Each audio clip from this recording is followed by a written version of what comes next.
Welcome back to another AB Nation Tonight Show with hockey coach FRENCHY directly for the beautiful country of the Thailand on the great Sunday night, July 9, 2023. We are late. We have problem with internet. You have a storm. Try to go through this with me, but tonight we have Mr. Enartap back in the house directly from where? Toronto and Ontario. Well enunciated, Coach. Way to go. Good to have you back on the air, Coach. Welcome back, Mr. Enartap. How was your weekend? My weekend was fantastic. It was very good. Glad to hear that. How was your weekend? How was your weekend? Pretty good. Overall, it was pretty good. A couple of cheese left and right, but otherwise it was pretty good. The internet shut down here at midnight last night, so in that we're struggling to figure out what's going on. And we tried to go here, the longer weekend here. I know I'm behind. Well, it look like I'm slow motion here, but hopefully in the next couple of days will be better and better about internet. We have a lot of people in the chat, Mr. Tap, already. We can wait to welcome everybody. Thanks for joining us. Don't forget, guys, to click on the likes. We are back tonight, tomorrow night, again, in Montreal Canadiens.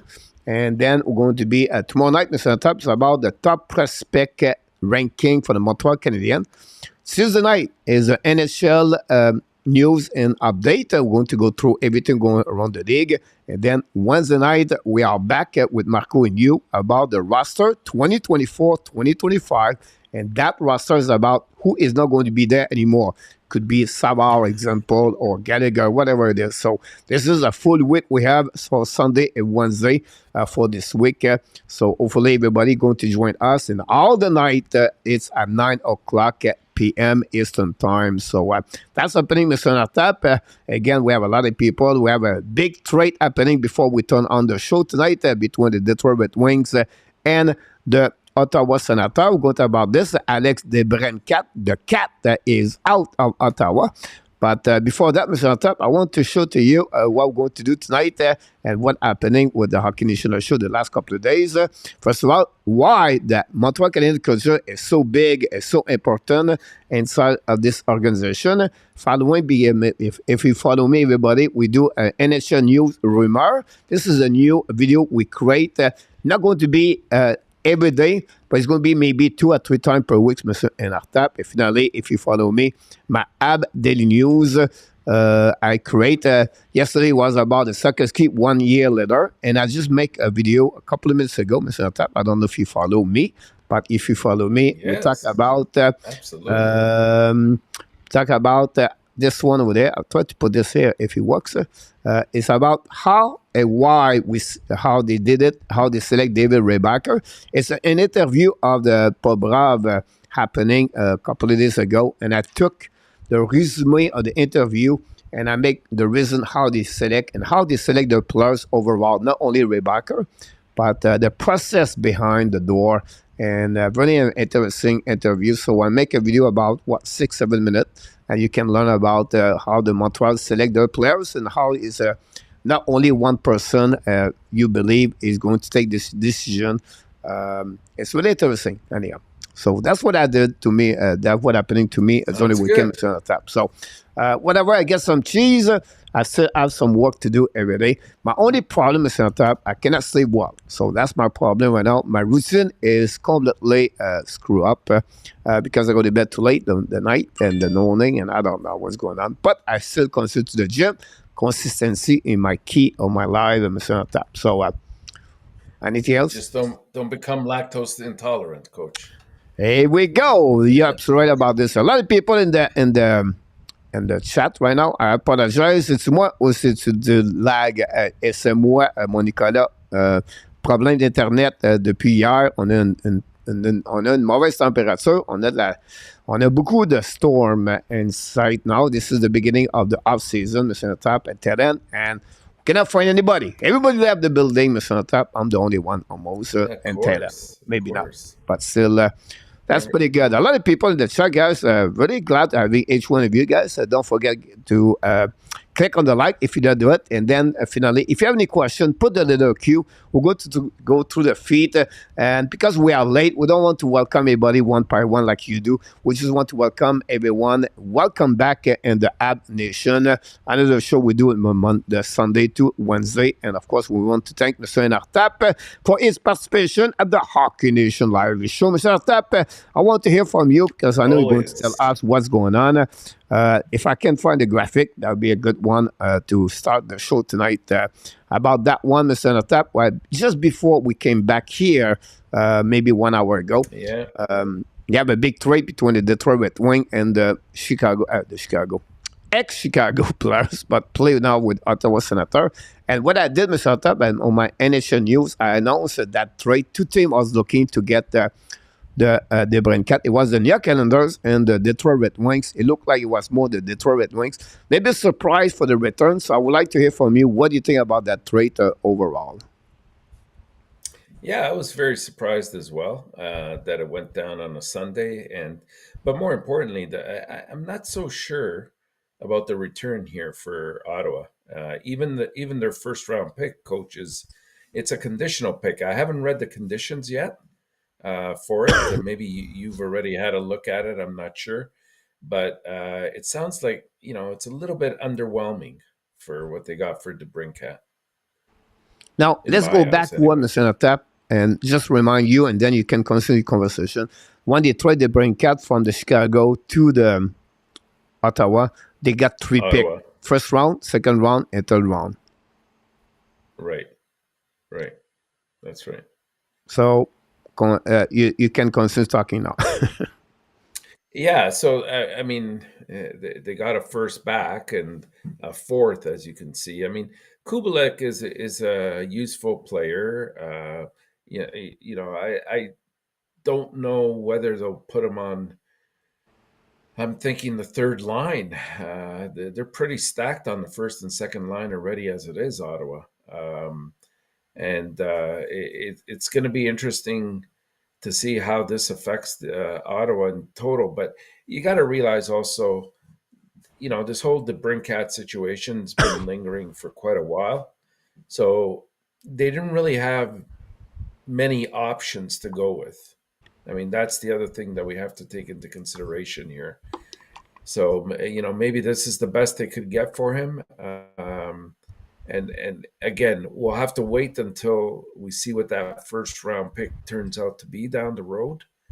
But overall, I would say definitely Detroit got the better end of this. They had the cap space, so the money didn't really matter. I think he's making 7.875 or something.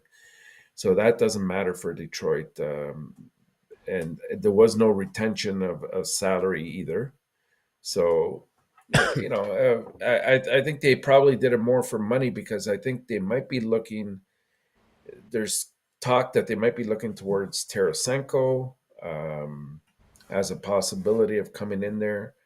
I know there's been some stuff coming out of Calgary as well in terms of possibilities that could fill in some of the spots on defense, and specifically with Hanifin.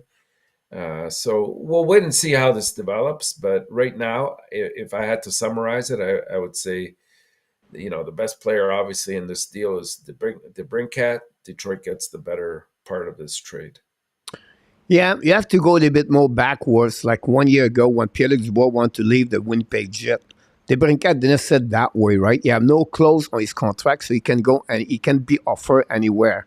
He played a game where he said to everybody, I want $9 to $10 million per year. And they were looking maybe only for 1 year because he's still an RFA at the end of the day. And he don't want to have a long-term contract because they know that the salary cap was increasing. So it was really not dangerous, but really careful for other caution for other team to give him some kind of asset, and then in return is only get him for only 1 year. So it was a bit that the conversation between both parties. Dorion was a bit squeezed because the situation with DeBrincat. Now it takes time. Sometime in Eisenman want to be sure with the agent at the DeBrincat to have those kind of agreement and and completely said to DeBrincat, if you want to play in Detroit, I'm not going to give higher at the money we have with the captain Larkin. It's 8.7 if I can recall it. So it was right there, black and white. So they have some kind of negotiation between both. That would be the DeBrincat only losing only 3 years of his UF3. It was still about 28, 29 years old to have a longer contract after that. And the salary cap will be higher, so he can get more money if he desires to get that direction. So that's a good thing for about the Detroit Red Wings to get him. They get a lack of scoring Detroit Red Wings in the last couple of years, so that will helping the situation top 6 for the Detroit for the upcoming. This is a bad news, guy, for the Montreal Canadiens because it's getting better and better. Buffalo, Ottawa is getting better, and it's not good for the Montreal Canadiens when you look about other team inside a Classic division to keep DeBrincat and the division. It's not a good news for the Montreal Canadiens at the end. We'll see what it will be the outcome of this trade. But in return, Mr. Antap, you think about that. First round, you have a conditional 2024 involved the Boston Bruins about that. But at the end of the day, they pick up at least the first pick for last year. A second pick, third round pick, exactly like you know, like me. You never know what is going to be that kind of player. They got Kubalik is a top 9, so you're going to satisfy the top 9 and for the Ottawa Senator. And then you're going to see now what happening with the rookie for the next players for that trade. So overall, it's maybe slightly less of what they pay for in return, but it's not too bad at the end of the day if they have a good selection, by the way, for Ottawa Senator from the Detroit Red Wings. We still believe that Detroit Senator are maybe not ready to make the playoff. Who knows what could happen next year? So it's a gamble for the Ottawa. By the end, DeBrincat want to get out of the city, want to play somewhere else, and he go back home. He came from Michigan, so we have those kind of the family. It's a little bit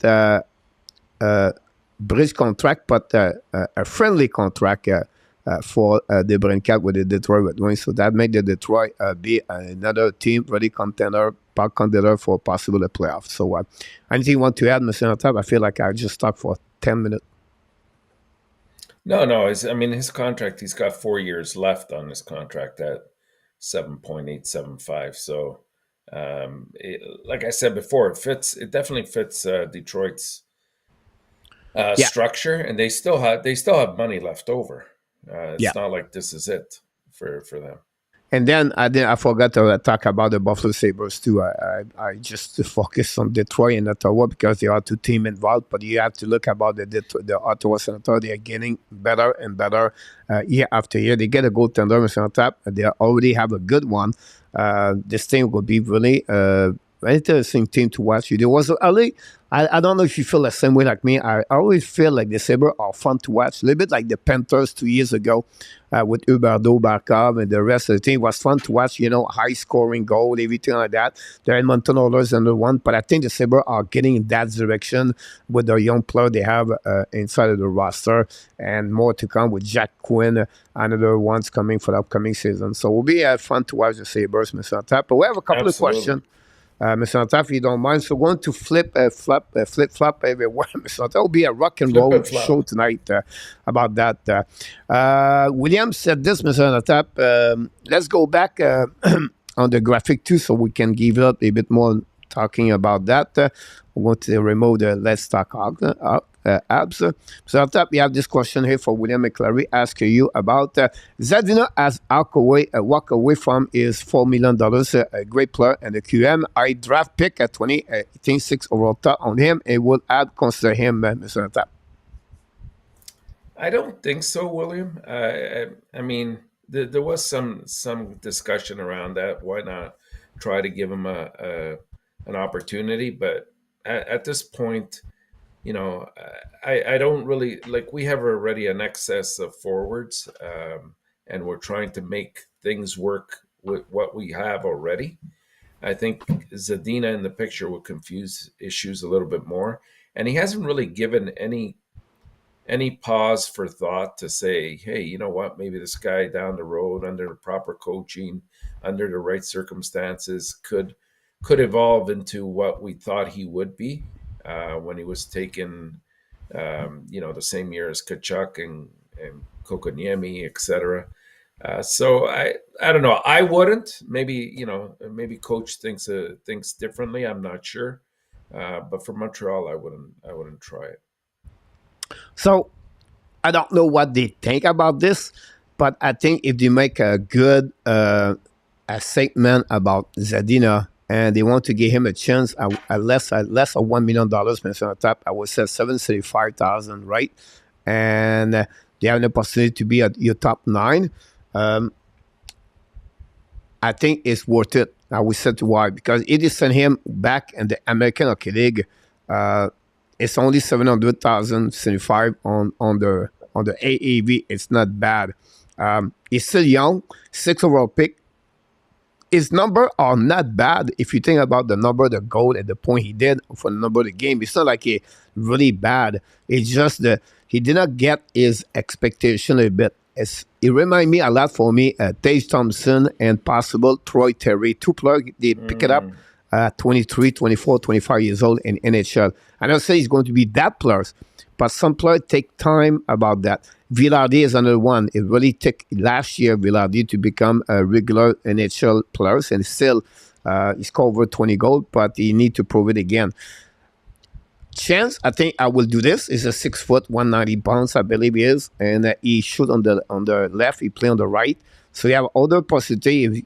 He can score. He can score now because the extra player Montreal Canadiens has. That's only the big problem for the Montreal Canadiens. They already have a number of the players, so they have to evaluate if a Zadina could be a good asset for the Montreal over Petlick, example, Peseta, and many others, like possible to give Heineman, or we say, you know what, we can handle to keep Ilonen and Heineman, and we don't see Zadina could become better to them. Does that make sense? So it's more about asset, man. For this is my answer for that one. The second thing I will say to you, Mr. Tap, I just see Edmonton Oilers in my head for him. Why? Because Ken Olin drafted him 6 overall pick by the Detroit Red Wings in 2018. So I can see that kind of connection. Exactly what the Montreal Canadiens just did with Elias Anderson for the Los Angeles. We know they was drafted by the New York Rangers, 7 overall pick a couple years ago by Jeff Gordon. So I don't know how you feel about what I just talked about. Yeah, I understand what you're saying, but I still think it's like we got to be also careful that we don't under undertake too many project players. That's a concern as well. And I know it's not a big risk, especially at the money that we're talking about here, under $1 million.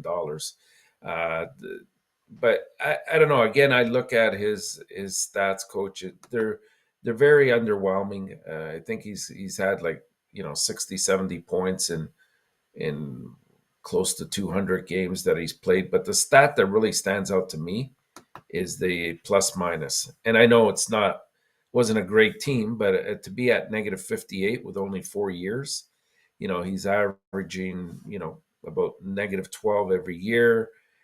So then you worry about it. Maybe this is a good segue. You worry about, does he fit into the culture of what this team is trying to establish? That's my concern.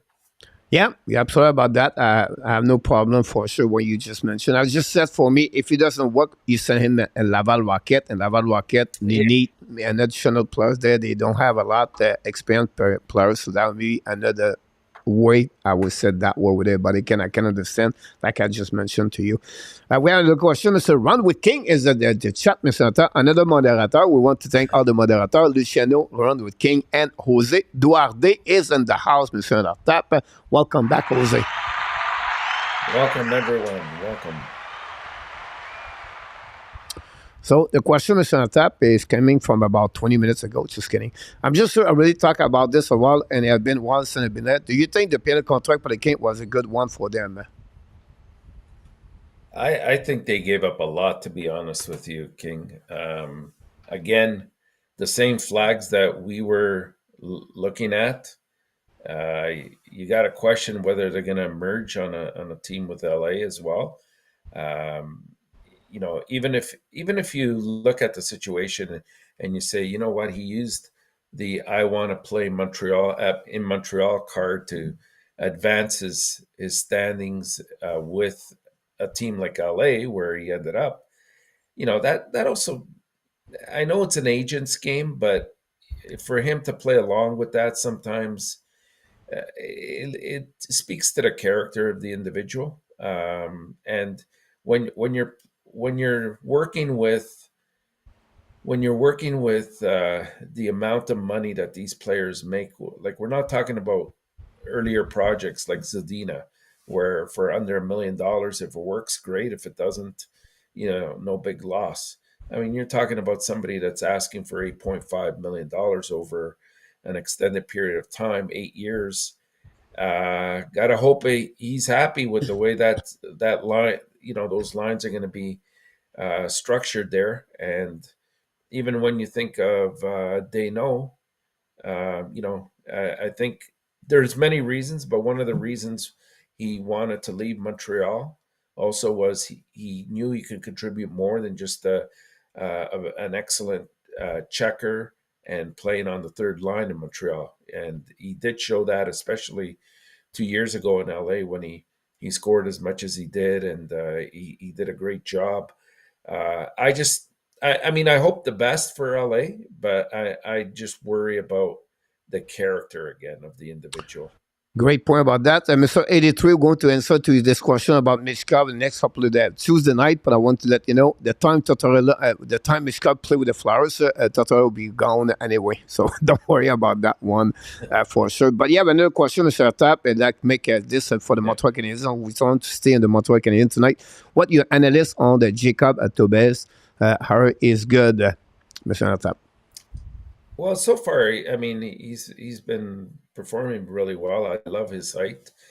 He's very much a stand-up type of goalie, and I think he's probably going to overtake Primo as the starting goalie in Laval, is my prediction, because I don't know what's going to end up eventually happening with Primo. I think he might be put on waivers. I don't know. But I think Dobes is the way to go for the future. And he's been showing great improvement and development. And keep in mind, he's still very young. So he's still got at least a couple, 2 to 3, maybe even more years down in Laval before he can make an impact here in Montreal. But it's good to have somebody of that size and promise on your team.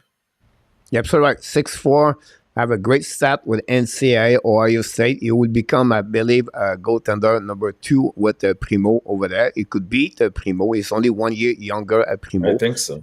And I think he could be the next one for the Montreal. You have a call-up at some point. The reason behind that, not Tobes, but other goaltender they sign, they need goaltender at Laval. At Laval, plus they have need goaltender at 12 years for the East Coast Hockey League. And they know possible Primo is going to be on the waiver at some point, could be claimed by any other team in NHL, Mr. Enartap. Roger Bouchard, Butch, I have a question for you. How much cap space the app has now considering the price long-term reserve?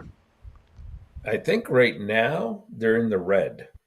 Yeah, they're a bit over, like I'd say 1 point something, if I can recall it. No, I think it's just under. I think it's around 850, 860. But I think he got over with Harvey Pinard. Oh, yeah, maybe. Yeah, but they're over right now. So again, that's why I think their next priority is probably looking at Hoffman and how to unload that contract somehow, some way, even if it means they're just going to get a very low draft pick out of him. And they might even have to eat some of that contract. I don't know. We'll wait and see.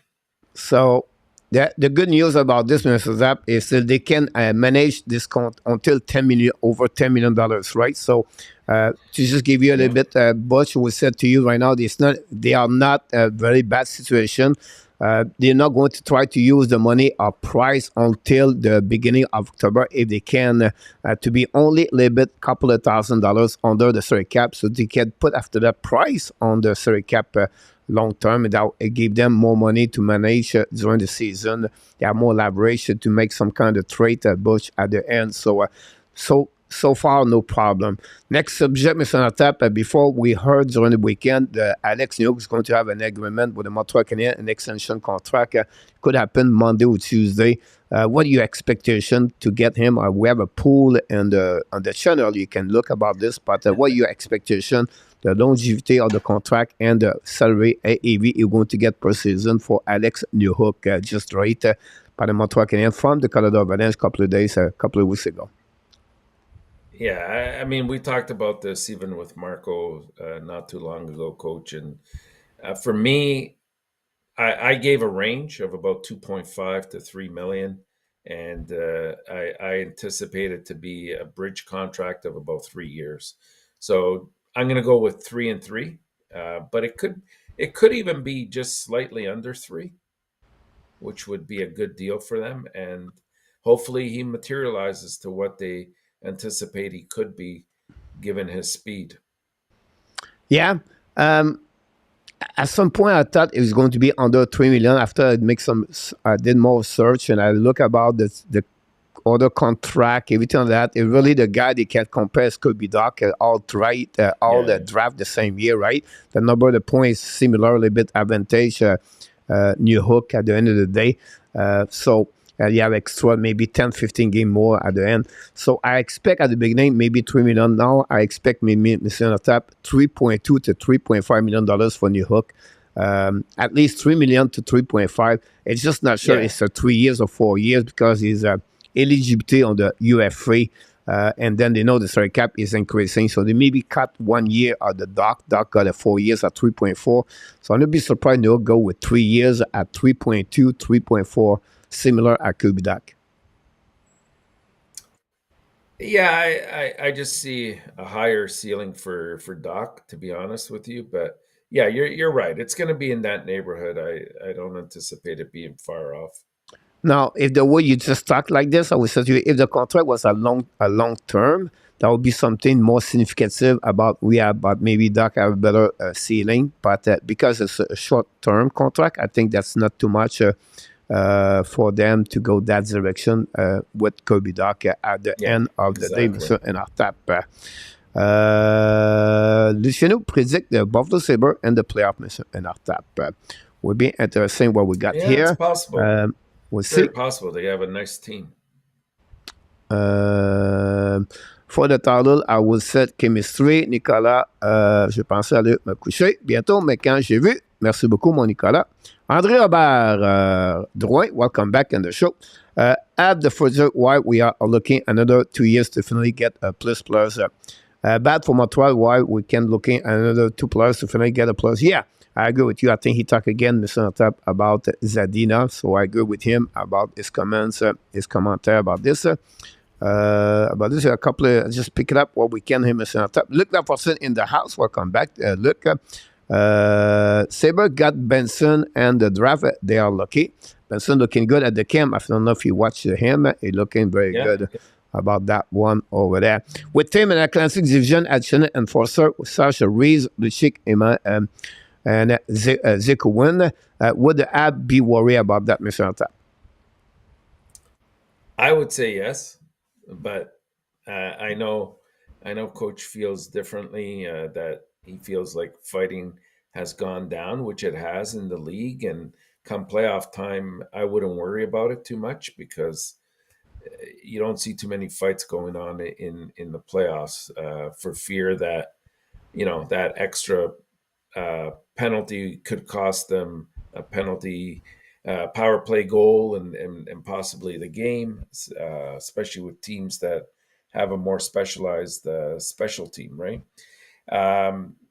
It's about giving your team confidence. I think, like when you look at the Leafs and you see guys like Bertuzzi and Domi and Reeves that have been added, it's like Reeves is not going to bring much in terms of offense. If anything, he might hurt in some ways defensively, and he might not draw a lot of minutes. But does he get? Can you counteract that and say he's going to give more confidence to their big stars, the first two lines, that they can roam around and play their style of play a little bit more, let's put it like this, with tranquil minds, because they know that if anybody takes a run at them, somebody's going to step in and answer the bell, right?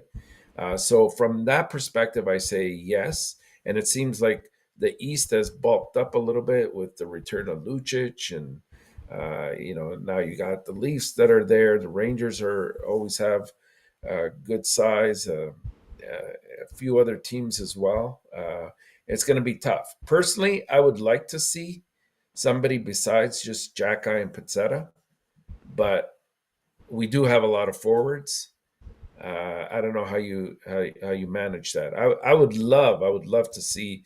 I think he only has 2 years. I would love to see Delorier here, but again, I know you're not going to agree with me, Coach. But I will ask you this question, Mr. Tap. How many games Ren Reeves is going to be held to scratch?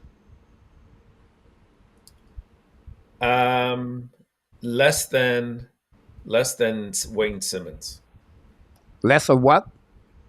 Less than Wayne Simmons. All right. So I will say to you, Mr. He's going to be held to scratch between 5 to 15 games this season. He's going to be the same direction like Wayne Simons at the end, where during the season, you're not going to need him, you're not going to have a lot of fight, you're not going to, he's slow. And the same situation happening with Milan Lucic, because they are slow players. I believe at the end of the year, McEwen's going to have more game like anybody else about that one over there. So that's the reason I would say it's not necessary to have that kind of a national specific player on your role because other teams do this. I will not follow the copycat of that. I will increase my development to improve Peseta, example, or Peseta, or any other player they have inside the locker room. I will not focusing to attract someone because that team did that or that team that one over there. That would be that the reason I would say just not go that, not disagree with you, just that would be my other perspective for the Montreal Canadiens. I understand.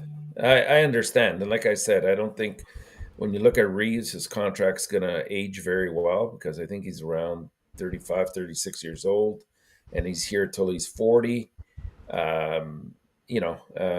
Domi, I think he's going to be more of a yapper than anything, but he's known to throw the fisticuffs from time to time. It's just a different feel it gives to the team. And my worry all the time is when you have a young team like Montreal does, they need also that. I'm not going to say enforcer, but somebody that they know that they can count on. And I know Jack-Eye is that person, and Pizzetta to a lesser degree, but I don't think you want Jack-Eye in the penalty box as much as he is. Like that's horrible for his development. He needs to be on the ice. He needs to be developing like the team needs are. And how many fights, Mr. Natap, Jack-Eye is going to have this year? I don't know. It's speculation, right? He's gonna fight whenever somebody takes a run at one of our players. I'll tell you right now. So he's how not many? Gonna wait for. Well, it could be quite a bit. It could be every second night. You never know. I know. I would say to you, we're not going to be over 10 to 15 fights all year long. Because they'll give him the mandate not to go out there and fight. It's just because you have no fight anymore in hockey, Mr. Natap. No, I don't know, Coach. I don't know. Before that, Mr. Natap, you have like John Gordick and then Tony Twist, and then they start the game, and then boom. Right? It's not that way anymore. So it's just like... No. It's not like this. Like, you're look right. How many fights they have Tom Wilson, Ren Reeves, all the big, and Nicolas Delorier in the last 2 years in NHL. You will see a dramatic change about the number of the fight in NHL. I can understand your point of view, but don't expect like, I would say to you, 15 will be the fight for me about Jack-Eye this year. Yeah, I get it with the playoffs, but in the regular season, Coach, what ends up happening is Reeves is not going to be there to try to go and score goals. He's going to be there. He's going to go to your biggest guy and he's going to start saying, when the puck drops here, I challenge you. Let's go. Let's do it. And you're going to have to answer the bell. But Maybe that's not his every job single too, time. Zakai. That's his part of this game. Well, but I don't think so. I think he's part of our He's core my third pairing defensive defenseman. group. Right. Okay. So So that's a part of the third pairing, like a Luke Shine, my third pairing defenseman. I think it's not like he create a big impact like he's going to be in the box because you still have Mike Madison and Caden Cooley on the ice. yeah. Well, let's hope. Let's hope and pray that's not the case. But he's gonna be involved in more fights than I All would right, like to listen, see if him get something happens involved with in. Montap, like we have the a full line to get step up. We have RHP 5'9", Gallagher 5'9", and we have Caulfield 5'7". So if something happens with Montap, be careful, Danny T, because they are going to round you, and they're going to do it like kind of the tourbillon. You're going to see him impressive about that. Anyhow, Mr. Montap, we have to continue talking. The Montreal Move Canadiens on. Move culture, Mr. Montap. The Montreal Canadiens culture, what is coming from? It's because the last couple of days, our friend George Larac,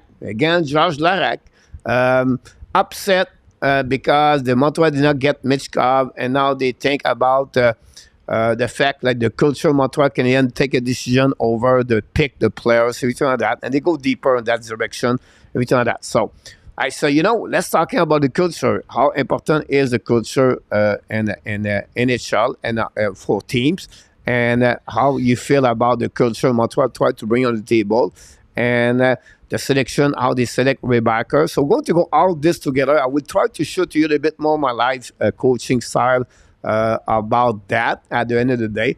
And we're going to have a good conversation for about 10-15 minutes. And the people in the chat, guys, I know I'm behind Mr. Tap. We'll be here for all night, but we're not going to go that way with there, guys. We just want to be sure many of you came here for the culture. The Montreal is going to talk about the culture at the end of the day, Mr. Tap. So give us a little bit and, another view for you where you see the culture with the Montreal Canadiens involve everybody around that culture. So I will listen to you if I can, and then I will back with you after that. Well, I mean that's a huge part of what their goals were when we got the new management in place, right? I know that they wanted to strip it down and try to rid themselves of some of those huge contracts, draft well, develop well. But the biggest component, and that's why I think that they wanted to pursue Martin St. Louis, was to establish a winning culture here on the team. And that means, you can't deviate from that. Now, of course, you're going to have all sorts of different opinions here. Should we have taken Michkov? Should we not have taken him? Is Ryan Bacher the right player that fits into that culture? I mean, just listening to the young man over the last few days when he was at the developmental camp, I mean, he seems mature beyond his years. I saw him play a little bit, and like he's the kind of guy I think you can pair him up with anybody. Like we saw him primarily with Hudson, but I think you can put him with just about anybody because he knows what he has to do. He's very responsible in his own end, and last year started to show a little bit more of an offensive capability in his game. So hopefully that portion will increase. But you saw what happened when Drouin missed that meeting. Martin St. Louis was very strict about it. That's part of creating that culture where we're seeing it with players that are staying in the city and promoting the team and representing the team. And I'm talking about the likes of the captain Suzuki and Caulfield as well, and Gallagher, of course. Like these guys seem to be, the chemistry seems to be getting there.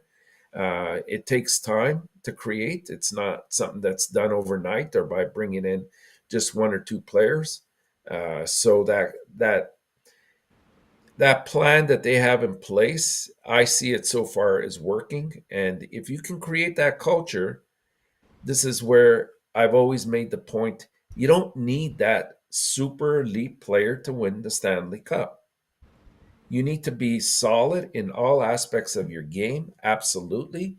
I think you need a solid goaltender, absolutely. But you don't necessarily, of course, it helps, but you don't necessarily need that super elite player on your team to win the Stanley Cup if you can create the right culture where everybody's got everybody's back. And we saw it this year with Florida, the way they played hard right till the end. Maybe if it weren't for injuries, it could have been a different story. Who knows? We've seen the last 14 years, no Stanley Cup winner had a player of 100 points or more. So I think they're taking the right steps to develop the right culture, but unfortunately, it takes time and it takes a little bit of luck along the way that players develop the way that you initially anticipated them to. Yeah, well said about that, about printing, about this. A lot of people talk about strength subject. We welcome back, everybody. Don't forget, if you have a chance to click on the like, that'd be awesome. Great subject, great conversation with the chat, Mr. Tap, about printing. We're going to answer a Q&A, guys, at the next, after we finish this subject, so we can go through all the questions. I know Rick asked a question, William asked a question, Jose asked a question. If you have any question, put it in the queue. We're going to answer before we finish this show, all your questions. Just hanging there with guys, and we'll be go from that. You're absolutely about Mr. Natal, about the culture. For me, I've been in hockey for many years, and whatever the level we play, I coach the level I was assistant coach.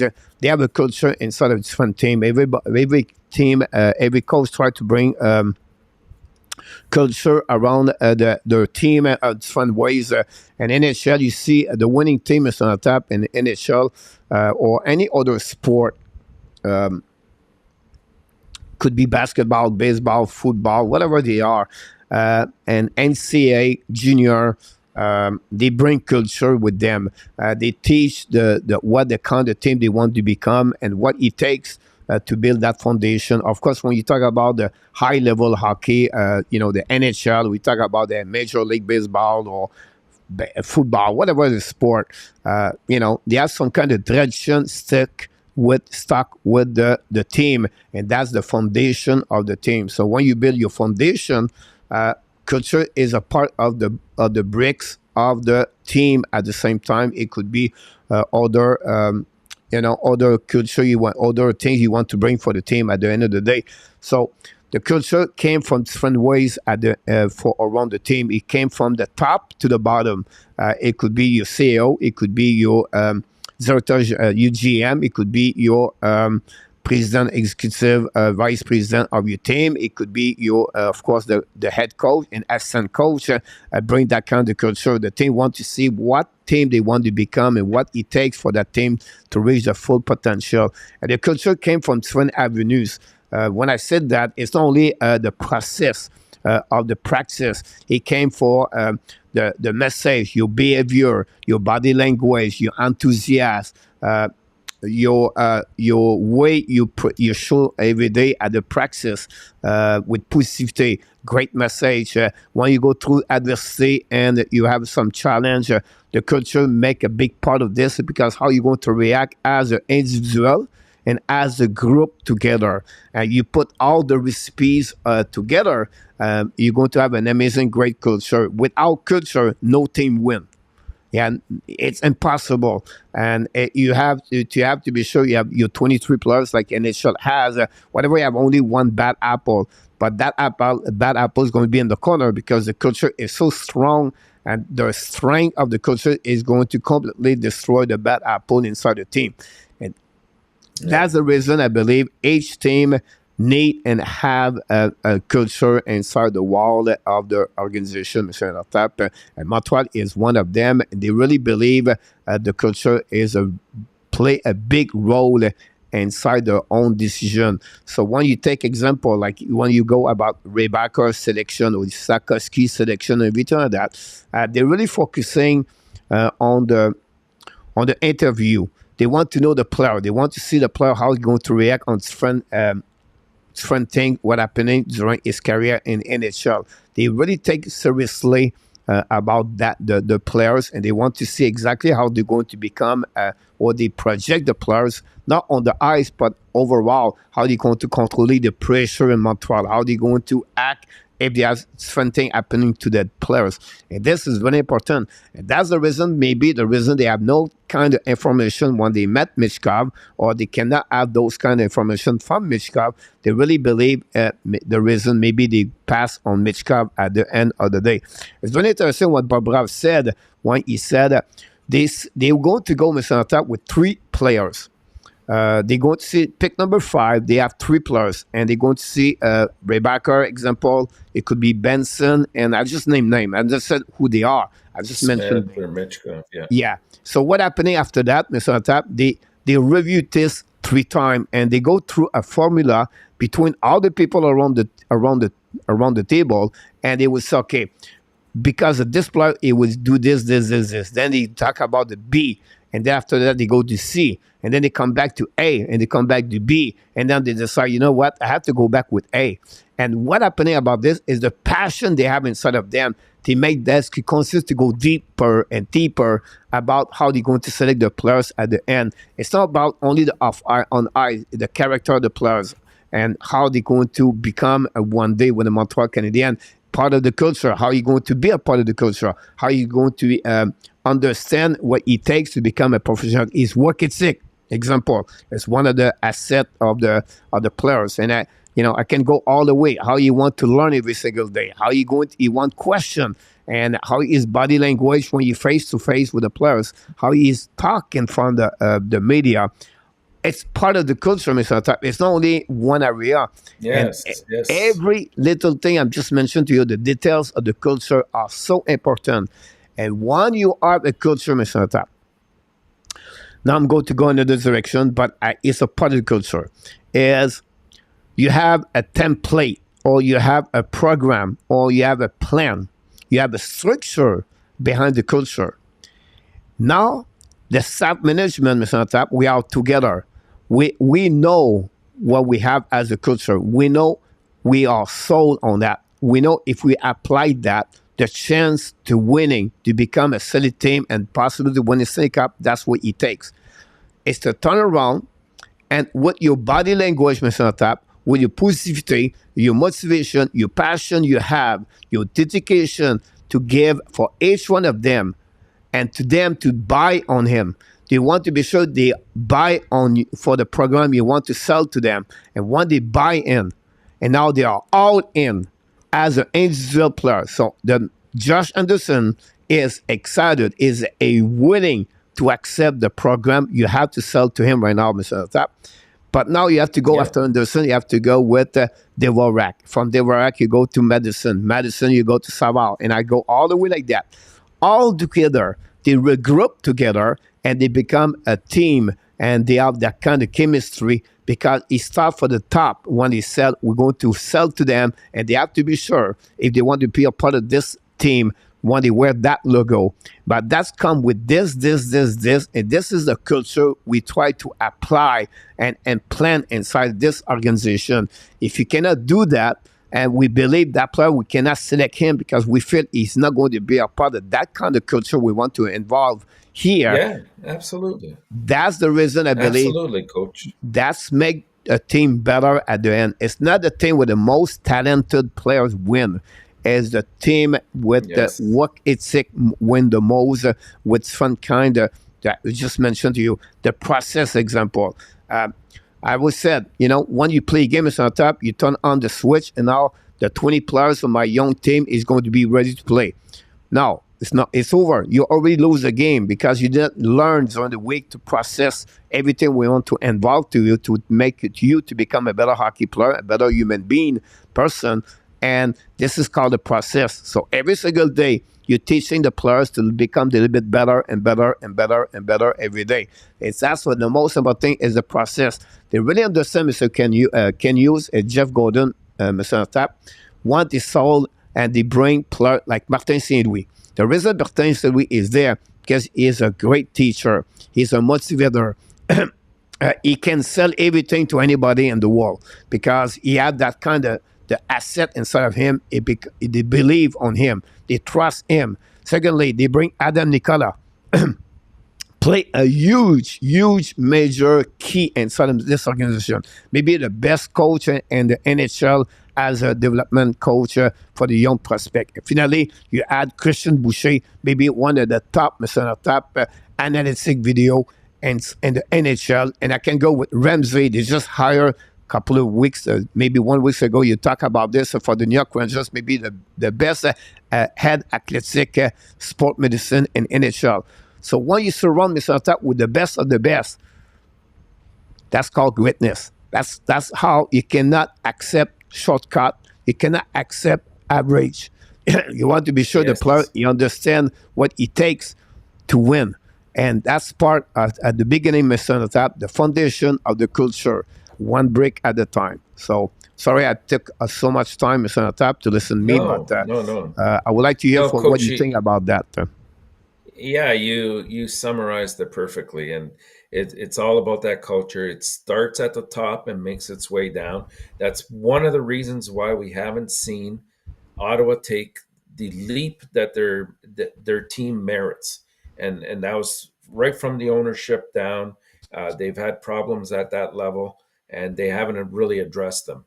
But going back to what you were saying, Coach, just to contribute to what you're saying, you're right. Like if these guys, these scouts that we have in place, and coaches of development, everybody that's been put on our team has had a specific role, and the communication that they have amongst themselves, they might not agree on everything 100%, but they respect each other's opinion. They're professionals. They look at it objectively, and they try to move the team forward. And just to give you a bit of perspective, like when it comes back to the Michkov versus the Michkov pick at number 5, just today I was listening to one of the podcasts by the Spitting Chicklets, and again, I don't know how much truth to put behind this, but they were saying that the coach of SKA revealed that Michkov was, and they put in quote, a piece of blank. And they said, who always wanted what he wanted. He berated the staff and the coaching coaches on the team, and he abused teammates. So all you need, whether it's true or not, all you need is wind of something like that. And I would not take the chance that this guy comes on your team and creates and destroys what you've created over the last 2 or 3 years here. Yeah. It's I take it, I listen to people talk about some kind of stuff like that. I'm always, like I don't get like one of the, I'm not sold on it. I think the best thing said to you, I'm not sold on it right away. I just wait a little bit more if we heard something. And they have some bad comments coming from those areas. Sushi, when he play with there, some teammate get out, but he love is passionate about the game, but still struggling on different ways. But it's not only Mitch Cobb, it can be other players at the end of the day for that. So again, the culture for me is really important in Montreal. It's not give you Mr. Natap a ticket to win the Stanley Cup. It's not that way, right? But that will make the team better at the end of the day. So that will increasing the chance to try to win the Stanley Cup more and more if you involve a great culture around the team and the way they want to become the best team in NHL. They have their template, they have their plan. They don't listen to anybody. They really believe they are 15. Some people complaining about Bobrov. And it's funny because I understand some people want to add some conversation about Bobrov never been great on the success of his first pick with the New York Rangers, and you have to go all the way to Boston, everything like that, at the top 15, I would say to you, example. At the end of the day, Mr. Tap, it's not Bobrov step up inside the locker room, inside the table at the meeting, said, we take that players. It's a it's a group of the people all together around the team, around the table, and they select the players. It's not like Bobrov only make a choice for the team. I just want to clarify that because people select, Bobrov never do that. He did that in New York, but not with Montreal. It's only one piece of the puzzle, Mr. Tap, of how they select the players at the end. And they watch Rebecca, Mr. Tap, only last year, start in August. Before that, nobody knew about Rebecca. He played on the second division in this country, and nobody watched scout any players over there. So he took a couple of time to recognize Rebecca. He started when he went to the Linka tournament in August in Edmonton last year. He picked up a couple of views from scout, and then he continues to follow him all the way. And Montreal Canadiens follow him since that day and last year in August, all year long. Over 15 people inside the organization follow Rebecca all year long. They really believe on that kid. And that's how part of the process, how they do that at the end of the day, Mr. Antap. I just want to share with you guys tonight the culture of Montreal Canadiens, how important it is with that, and what it was maybe not there before. Its front coach has that kind of motivation and the way they do their own culture with the team as part of their attitude, as part of about body language, their enthusiasm, and the way they respond about different adversity they go through during the season. And that's a part of who they are. And they want the same thing from the each players as an individual player and as a group together as a team. At the end of the day, it's not about one specific player, Mr. Natap, but it's more about 23 players. They want to play all together, like you just said earlier, like a chemistry. So I put a couple of information, guys, about the different quote about what it takes to become a culture. And, you know, if you think about John Cooper, Mr. Top, he established an amazing, great culture with the Tampa Bay Lightning over there. That's what he became, and that's how he act that way over there. It's a game of the mindset, Mr. Top. It's a mindset game where to be sure the player understand what is about at the end of the day, what they have to do every single day to become better hockey players if you play hockey with any other sport, football. Think about this, Mr. That when you run a football team, whatever it's NCAA or the NFL, you talk about 53 men all together. How can you need a lot of big leadership inside your team, and you need a really solid culture to make that team win year after year with consistency. And that's not easy to accomplish, Mr. Natap. Absolutely.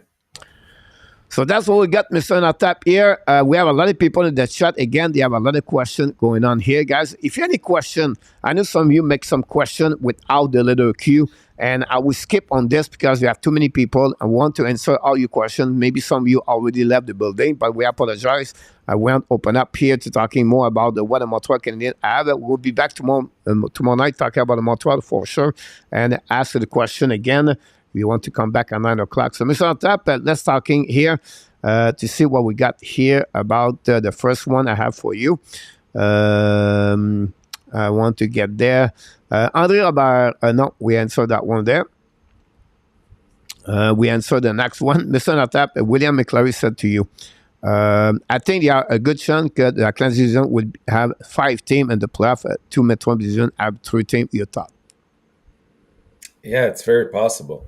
I mean, the Atlantic Division is very tight. As a matter of fact, if you look at how close the wild card teams were this year, you'll see that Buffalo finished 1 or 2 points out, I think, from getting a wild card. So they should be right there. Detroit should be right there. Ottawa, if things go well and they develop properly, I mean, they could also be in the equation. And you still got your perennials, right? Toronto, Tampa, Florida, Boston, of course. So, yeah, you could very well see 5 teams out of the Atlantic.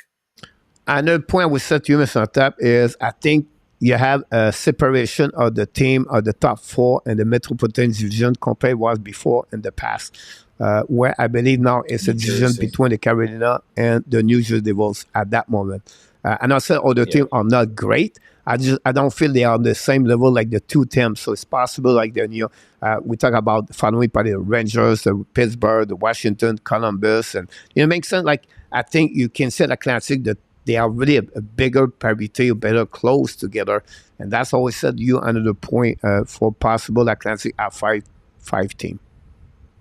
Yeah, exactly.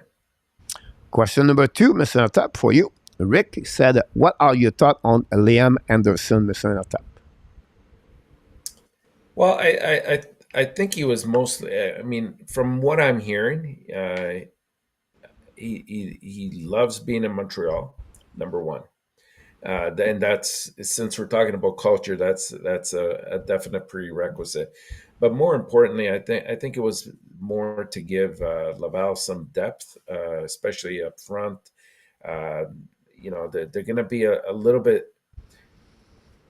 I'm not going to say thin, but lacking in experience. And not that he's old himself, but he has had some NHL games under his belt, and so he can go there and offer an opportunity to contribute to the Laval team.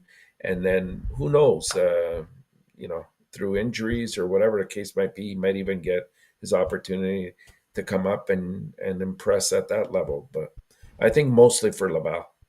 Yeah, you're absolutely right about this. You know, how many times we said this player need a new scenery, right? You need a new restart, a Yeah. new reborn, whatever you want to use the qualification of this. But I think it's the same way about Liam Anderson, a draft 7 overall pick. I think, you know, when you go to a team like Montreal, of course, for you want to be back like this, you're not going to say, I don't want to go there, right? He see the possibility over there. I think it was already an agreement with both the party said, we're going to give you a little bit more money to play in the American Hockey League. We're not going to give you any promise right there. You need to find your own situation. If you want to make the team, you have to prove to us you deserve it. Secondly, you have to be part, you're going to go back at Laval. And when you get there, you become one of the leader inside the team. And I want to be sure you consist to provide those kind of your experience or your wisdom. You learn how you become a hockey professional. And then from there, show to us what you can do with Laval Rocket, and if it works and it fit good, but possibly have a chance with the big team, with the Habs and Montreal. I think that's the way they sold it to him, and he took a decision willing to try it with the Montreal Canadiens. And that's the only way I feel it about this. Look, some players never make it the way there was expectation every year in the NHL draft. Players don't make it, or they're struggling to stay and with consistency in NHL. The good news about him, he turned around to after some one bad years. The year prior to that, we played back and forth with Lotus and Kane. Don't go back down. This year, play most of the time in the American Hockey League. I believe he has 59 points in 67 games, if I can recall it properly. Yeah. And we see what's Yeah. happening there. I think he can become Mr. Top, one of the top best players for the Laval Rocket, and he can carry on that team. People in Montreal are going to love him at Laval. I think so. Yeah. So Yeah. that's the best thing I can describe you guys about this. Quick answer, Mr. Top, for Jose Duarte. Hopefully, he's doing well, Mr. Top. We talk about Matt Murray. Hey, Jose. Quick one about this one. What happened with Matt Murray and will be trade, and also Nylander, will he sign? Not, I don't know. Murray for sure, I think, is gone in my eyes. I think that's one way that they'll head in order to shed some cap space. Well, usually, Mr. Top, he's gone after 3 games when he got hurt. Yeah, I know. That's not the way you want to explain Not- to me. Yeah, and Nylander for me right now, I mean, I get it. It makes a lot of sense. It's the most it's the most dealable chip that they have because of his salary. When you compare him to say Matthews or Marner or Tavares, those are harder contracts to move. I think Nylander, given the fact that he's a good scorer, he contributes to the top 6 lines for sure, or the top 2 lines. So wherever he goes, he'll be a force offensively. I mean, his shortcomings obviously are his defensive game. Um, it's he's probably the most movable piece, and if they get the right deal, I think we will see him leave. If you have a one team, what do you think about which team? Well, we were saying earlier, I was talking actually to Luciano about it, and the one of the teams that comes to mind is Carolina needing a scorer. But we both kind of shook our heads after and said he doesn't fit their system, because if you can't back check, and if you don't play defensively like Rob Brendamore wants you to, then you're going to suffer under that kind of a system. So I see more maybe him fitting in with the Islanders, who are also in need of some scoring up front. Possibly going out west to a team like, uh, I mean, Calgary's part of the equation right now. They're looking at maybe a trade with Hannafin and some other pieces to make that happen with Calgary. So that's a possibility. I don't see Edmonton, but yeah, definitely Calgary could fit into those plans. Well said. I think you named a couple of teams right there. When you talk about this, I was thinking about Seattle Kraken. But you have to think about this. When we make a Yeah, trade like this, you have to think, hey, guys, what would they get in return? Which team fit the exactly. best matchup? You named the first one. You said Carolina. This is the best matchup for Toronto Maple Leaf. Why? The Carolina Hurricane went out with Donny DeAngelo is going to be trade today. He's always trade anyway. They gave them on top 8 defensemen. All 8 of them play an initial 50 game plus last year. 8 of them. So they have an extra Hmm. players. 2 of them are on the final year contract. One of them is Pesci. And I think Pesci could be a really big piece of the puzzle for Toronto Maple Leaf. And I think if they can get Chatfield in return too, and then to add a prospect, whatever it is, I think is a great matchup between Toronto and the Carolina Hurricane. Anderson, when you talk about Nylander, about his behavior, but when you have a team like when the team is well structured, Mr. On top, it's easier to fit a player like him inside of this at a team like Toronto where it's not structured like the Carolina. Does it make sense? Like, I understand your Yeah, point yeah. of view about Nylander, but I think it's Their easier to system, fit a girl like him. yeah, their system can hide his deficiency a little bit better. But it will, I mean, he will eventually have to make the effort to play better defensively. Like when Marner first came up as a rookie, I mean, that was the same knock on him. And now look at how much his defensive style has evolved over the years. I think he finished third or fourth in the Selke nominations this year. So if he has to contribute more to that defensive style, which invariably will happen, you can expect also his offensive capabilities to go down a little bit. Like not his abilities, but his actual scoring. It won't be as high. Um, yeah, well said about that. I appreciate that for Mr. Nata. For this, we'll move on.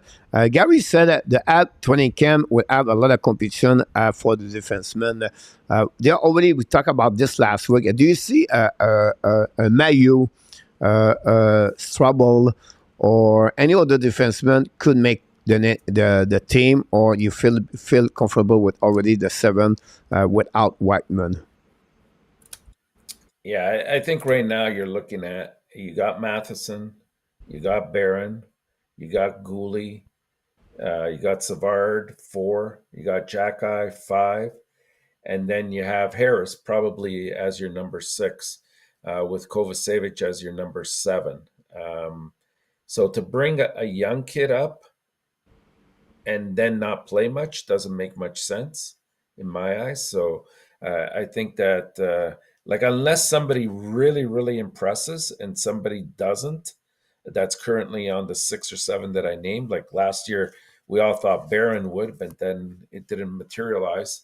And he had to be sent down. If something like that happens, or I think you mentioned the coach with Jack Eye about his injury, if he's 100% to start off the season, like those can be extenuating circumstances, but I anticipate it's not going to be as hard as we think to make Yeah, up I'm the sorry about 7. that. So you nailed it for all the point you just mentioned to you about exactly what I was thinking. So, what great answer. I don't want to add anything you just said about the situation for the defenseman. Look like George Larac is going to give a private lesson on the fighting. He said on the Sick podcast last week. Awesome to hear that. All right. What about Brandon Lemieux, Mr. Natap? Yeah, I heard a few rumors with regards to him as well. Um, Again, another forward. I know he does add some sandpaper to your team, no question about that. Um, I believe he's the son of Claude Lemieux, is he It not? is Pepe Yeah, too. Pepe too. And the style is very similar. The problem is he doesn't have the same offensive capabilities as his father. Uh, but yeah, I don't know. Again, I think we have we have an excess of forwards. I like him, but I don't know. I don't know if he fits in right now. Um, it doesn't add anything else. You already have Michael Peseta as a 2.0. I don't feel like better at the end of the day. I think Peseta bring that kind of offensive Lemieux bring at the end of the day. So we have already Peseta missing on top. Yeah, probably.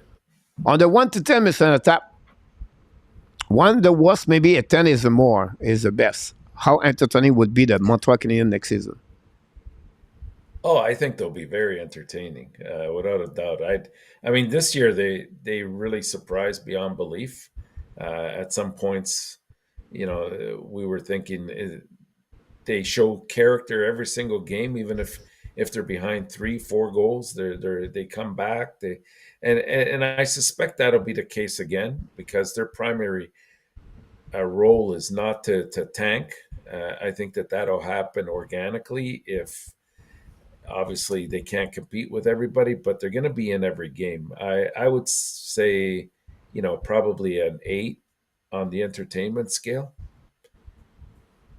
Yeah, great points. I agree about what I was thinking about this. At the time we were thinking about this because a lot of people said, "Oh, we don't have scorer. We should take a player like this. We don't have forward. We can score a goal." Check about this in the top. Caulfield 20 goal, Zuski 20 goal, Anderson 20 goal. That's 3 right there, right? Doc, Doc 20 goal. The potential one day maybe. Sakuski become 20 goal right there.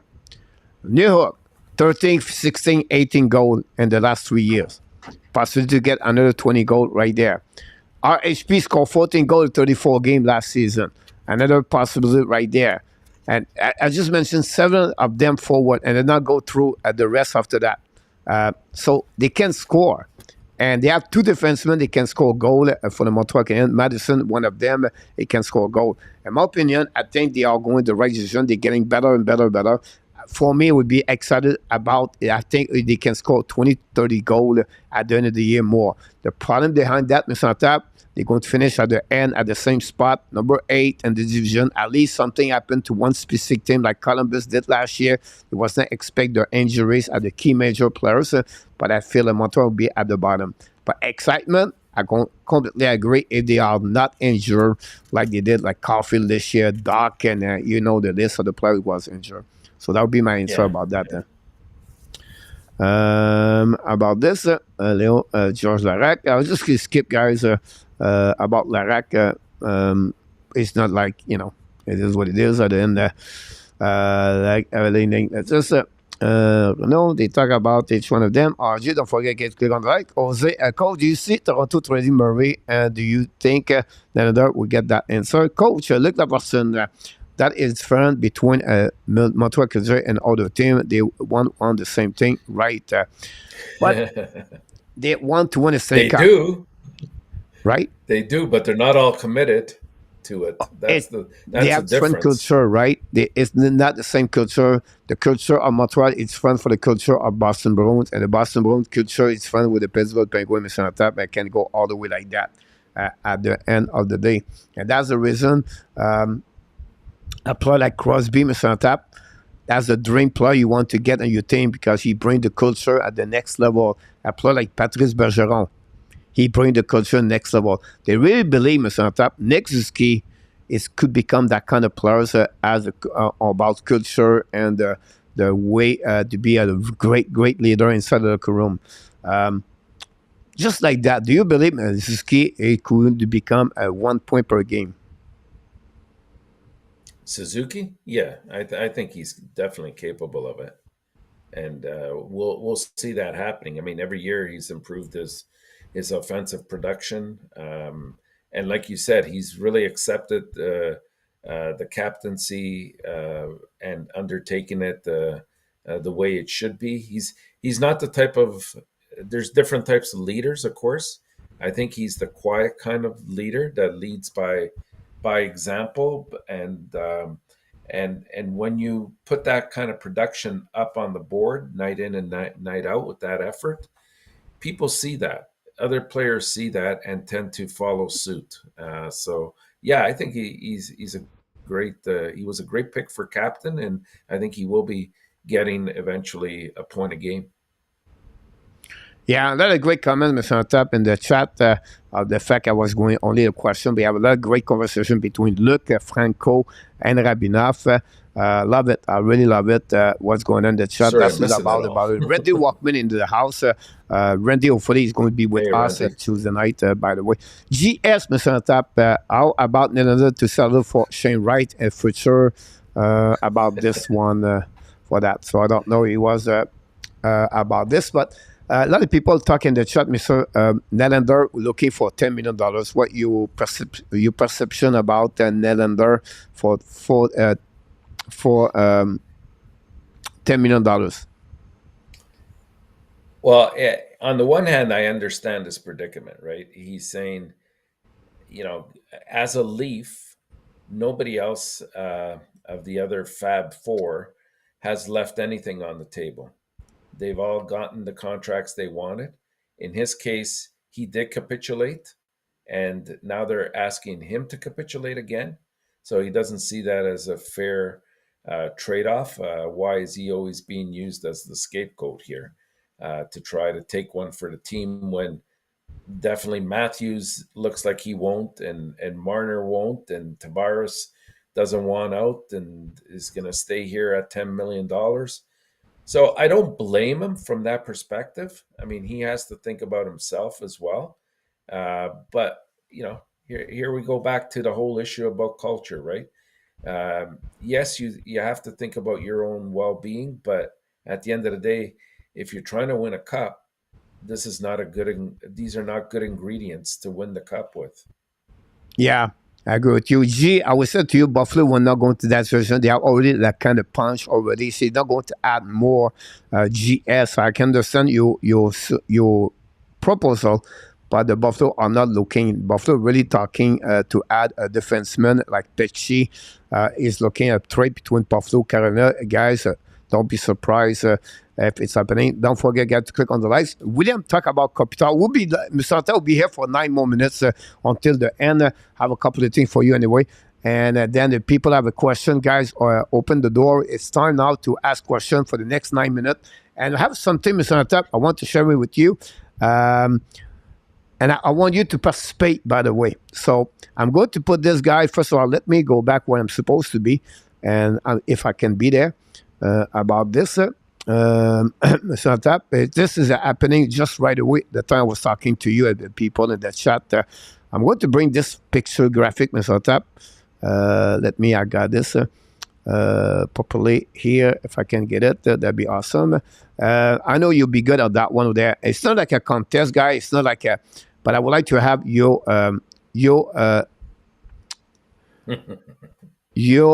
building your team. So you have $21, Mr. Antap, to build. You need to build your team, your lineup for the upcoming season. And that's including a goaltender, 3 forward, and 2 defensemen. You can only select, guys, the player on the graphic. So you cannot select me, talk to me about Caulfield if he's not there, or any other players, Mr. Antap. So you go by money, 654321.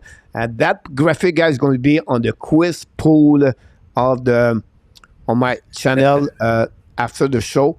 And you can answer your lineup. And Tuesday night at the show, I'm going to bring you guys all your lineup at $21. I'm going to select who have a good lineup or not, Mr. Antap. So what do you think about that?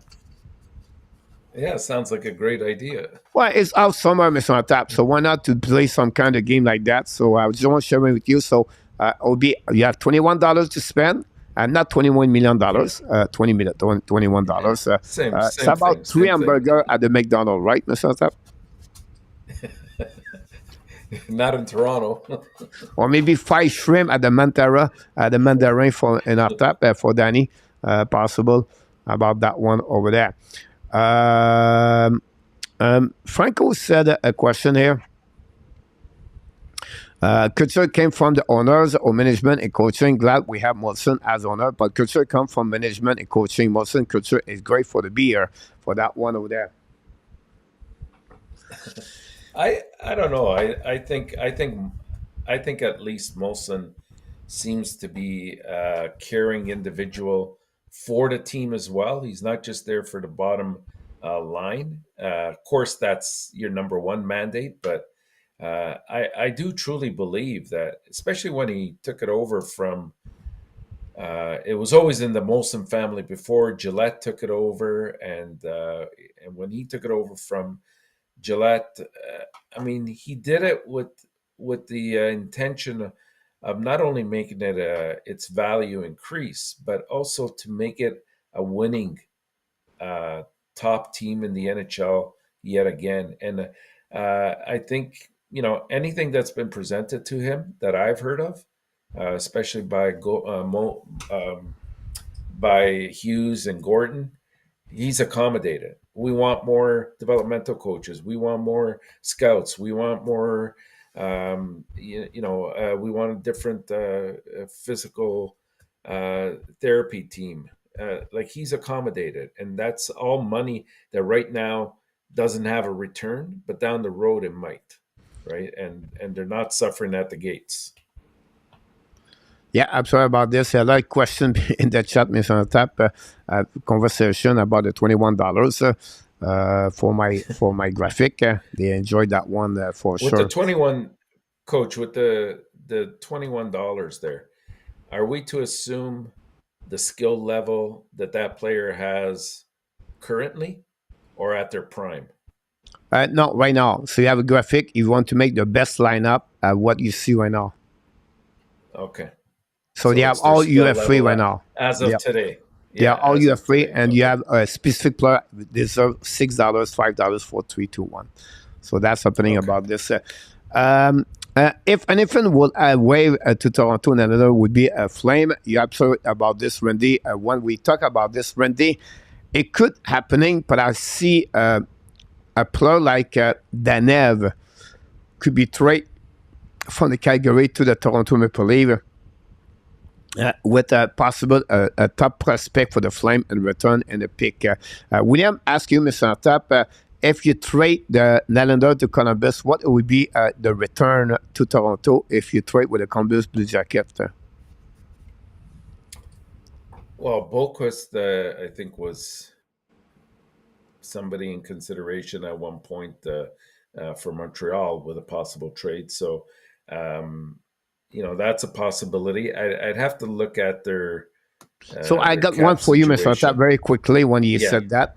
I got to add Adam Kovis, the defenseman, 23 years old, ex-first overall pick.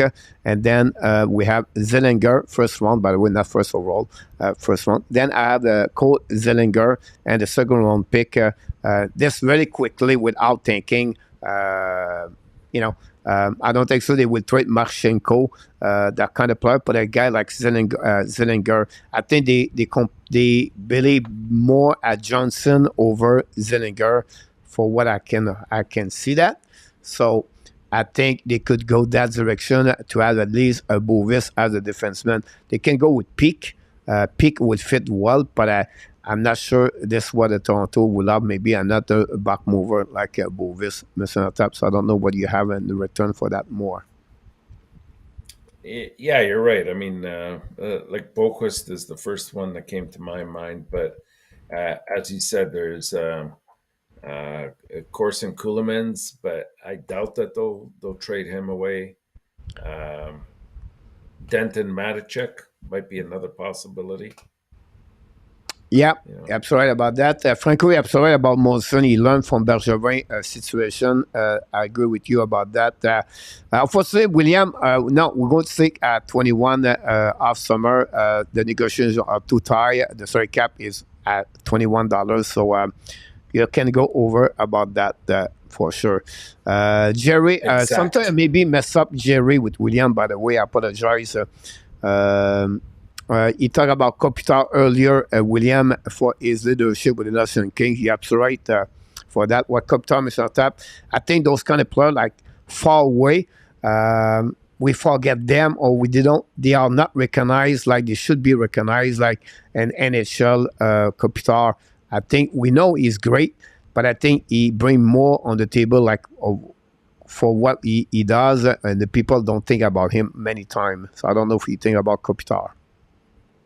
I think he also has sacrificed a lot, even though he's done well offensively, to beat the great checker like he is. He's sacrificed some offensive stats because of it. He almost reminds me of Barkov to a different level, but I think if Barkov, you wanted to make him just strictly offensive, like he would put up a lot more points. And I think Kopitar is the same type of individual, but they're dedicated to the full roundedness of their own game. After 18 years, Mr. Tap, do you take Kopitar or Carey Price? Well, given the injury situations that Price has come up with and how it ended his career, at the end of the day, I would have to say probably Kopitar. But I think if Price had stayed healthy and they had built a little bit more prudently in Montreal, we would have seen more than just one cup. I predict both of them would be Hall of Fame, so you're not going to make a mistake. It's just like you feel a spot look like the new hockey style. It's harder to get a solid center like Kopitar versus a goaltender like Carey Price. So I know what Carey Price did. It's just like you can have a goaltender a little bit less talented, but you have a solid center like Kopitar.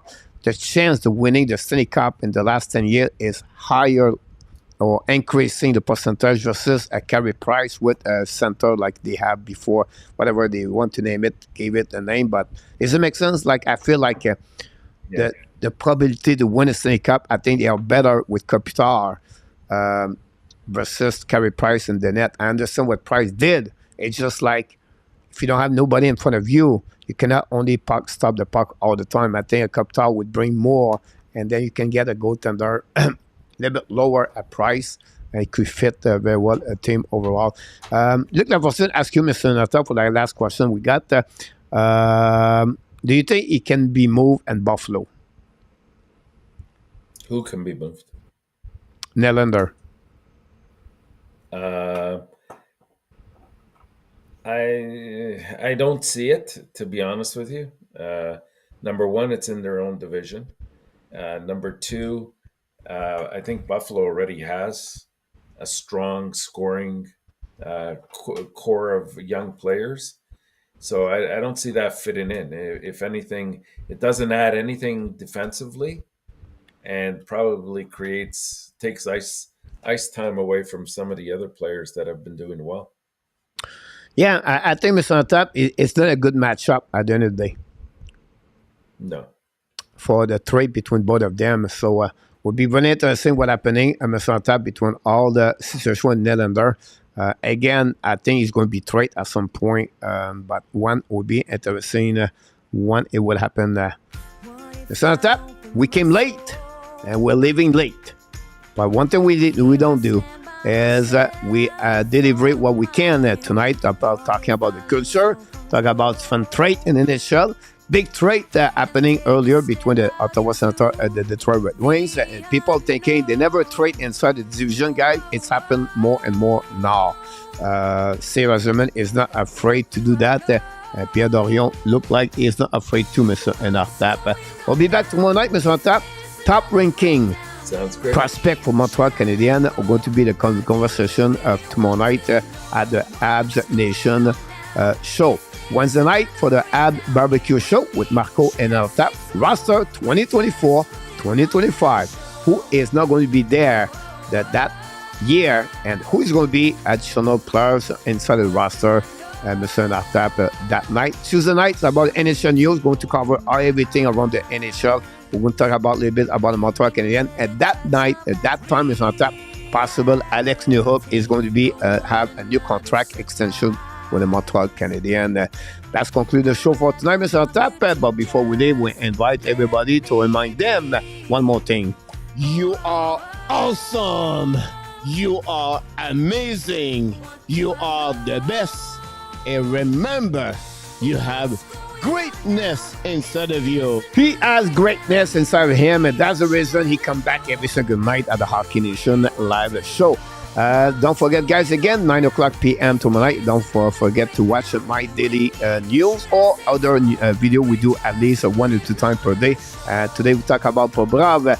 It was out at 9 o'clock p.m. And don't forget to vote at the pool we do, Mr. Tap.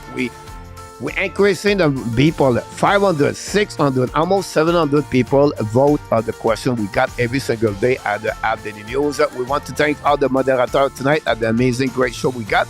Before you leave the building, guys, don't forget to click on the like. That'll be awesome. And again, we want to thank Mr. Tap and all the people in the chat. Great conversation, guys. I love to see each one of you, and hopefully you are ready to have an amazing, great week. So until then, be well, be ill. Find a way not only dominate your day, but find a way to dominate the second half of what, Mr. Tap? What else? You're 2023. You did it again. Have an amazing, great night, Mr. Tap. Look forward to see you next time. Have a great night, everybody. Good night, Coach. Good night, Hockey Nation.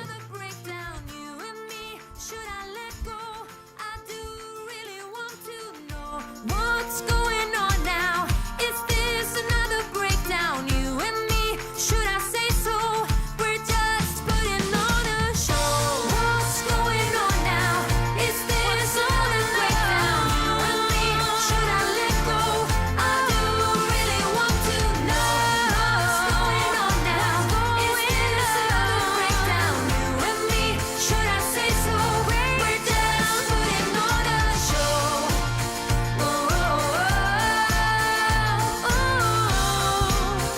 Booyah!